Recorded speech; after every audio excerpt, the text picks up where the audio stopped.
क्या आपको मालूम है कि ब्लडी मैरी कौन है? आज मैं आपको ब्लडी मैरी की एक खौफनाक कहानी बताने जा रहा हूँ। हेलो दोस्तों, मेरा नाम है साकिब और आज मैं बताऊँगा आपको ब्लडी मैरी की एक सच्ची घटना पर आधारित एक कहानी। आज की कहानी में हम बात करेंगे ब्लडी मैरी के बारे में, तो कहानी को पूरा ज़रूर सुने।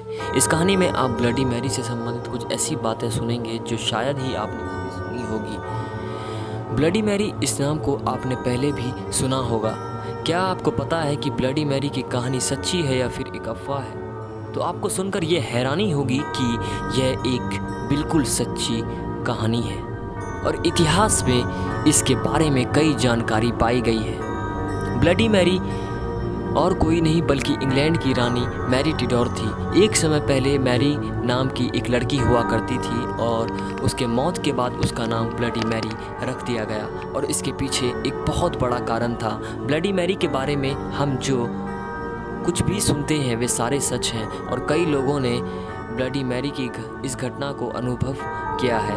ब्लडी मैरी एक आत्मा है जिसे आप 2:33 AM से लेकर 3:33 AM इस समय में आप ब्लडी मैरी को अनुभव कर सकते हैं, उससे बातें कर सकते हैं। कहा जाता है कि एक मोमबत्ती लेकर एक बड़े शीशे के सामने खड़े होकर ब्लडी मैरी का नाम 3 बार लेने से आपको ब्लडी मैरी की आत्मा उस शीशे के में दिखने लगती है। बहुत से लोगों ने इस चीज़ को अनुभव भी किया है। इंग्लैंड के एक व्यक्ति ने रात के 2:40 AM को अपने घर के शीशे के सामने खड़े होकर ब्लडी मैरी का नाम 3 बार लिया। कुछ समय बाद उसने शीशे में एक लड़की को देखा जिसकी आंखों से खून निकल रहा था। कुछ सेकंड तक उस लड़की का चेहरा शांत रहा और कुछ देर बाद वे लड़की शीशे से बाहर निकलकर उस आदमी आंखों को नोच लिया, लेकिन फिर भी वे आदमी ज़िंदा बच गए थे और कुछ ऐसे भी लोग थे जिन्होंने अपनी जान भी खो दी थी। ऐसा माना जाता है कि अगर कोई ब्लडी मैरी का नाम 3 बार पुकारने के बाद अगर कहे कि आई स्टॉल योर बेबी, तो उसे और भी ज़्यादा गुस्सा आने लगेगा। इसका मतलब है कि मैंने तुम्हारे बच्चे को चुराया। 1509 से लेकर 1547 तक हेनरी इंग्लैंड के राजा थे और उनके 2 बेटी थी, एलिजाबेथ और मैरी। पहले ज़माने में राजाओं की एक से ज़्यादा बीवी हुआ करती थी, तो हेनरी की भी बहुत सारी बीवियां थीं और मैरी हेनरी की पहली पत्नी की बेटी थी। मैरी को उनके पिता इतना पसंद नहीं करते थे और उसके साथ दुर्व्यवहार क्या करते थे। महल में नौकर होने के बाद भी मैरी महलों के काम काज करती थी। मैरी के पिता उसे जो कुछ भी करने को कहते मैरी वही करती थी, कभी भी उनके बातों का अमान्य नहीं करते थे। 1547 में राजा हेनरी की मौत हो गई और उनके पिता के मरने के बाद प्रजाओं के अनुसार मैरी को इंग्लैंड की रानी बना दिया गया।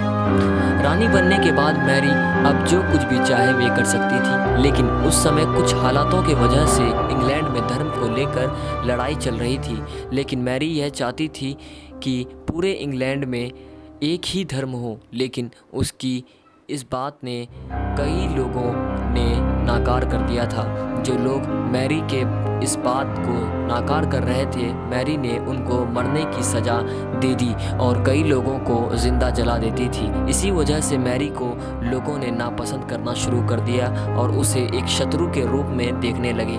कहा जाता है कि वे जब नहाती थी तो पानी की जगह खून में नहाती थी, क्योंकि मैरी का मानना था कि खून से नहाने से ज़्यादा दिन तक जवान रहा जा सकता है। कुछ सालों बाद मैरी ने शादी कर ली और वे एक साधारण सा जीवन बिताने लगी थी। मैरी को एक बच्चे की ज़रूरत थी ताकि उस राज्य का राजा या रानी उसके बच्चे को ही होना था।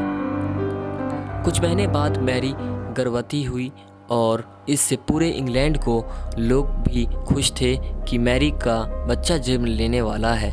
लेकिन उस समय एक बहुत ही अजीब चीज़ हुई। कोई भी बच्चा मैरी के गर्भ से जन्म नहीं लिया था। इस घटना से सभी बहुत आश्चर्य हुए थे और कुछ ही महीनों बाद मैरी का पेट नॉर्मल जैसा हो गया। उस समय के ओझा ने उन्हें बताया कि इतने दिन से कोई बच्चा नहीं बल्कि एक आत्मा निवास कर रहा था।